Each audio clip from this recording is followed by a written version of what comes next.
Welcome to our channel. Today we how to transfer leads from Webflow forms to HubSpot. Easy tutorial step by step clearly. First, log in to your Webflow account. Select the project that contains the form you want to connect to HubSpot. Navigate to the Forms section in the project settings. Locate the specific form you wish to transfer leads from. Click on that form to open its settings. Scroll down to the Actions section. Click on Add Action to select a new action for the form submission. Choose Webhook from the list of available actions.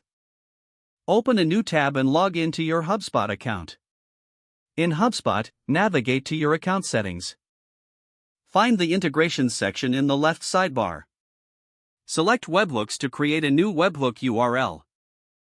Click on Create Webhook. Enter the name for your webhook for easy identification.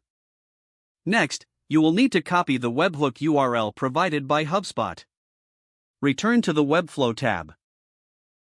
Paste the webhook URL into the URL field of the form action you created earlier.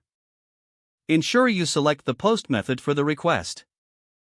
Map the fields from your Webflow form to the corresponding HubSpot properties.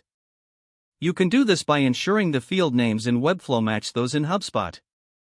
Save your Webflow form settings. Perform a test submission on your Webflow form to ensure everything is working correctly. Switch to your HubSpot account and navigate to the Contacts section. Check if the test lead appears in your HubSpot contacts list. If the lead shows up, your integration is successful. If not, double-check the webhook URL and field mappings for any errors. Once confirmed, your Webflow leads will automatically transfer to HubSpot moving forward.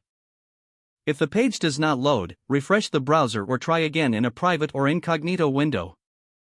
Make sure you are using the correct email address, then retype it carefully to avoid small typos.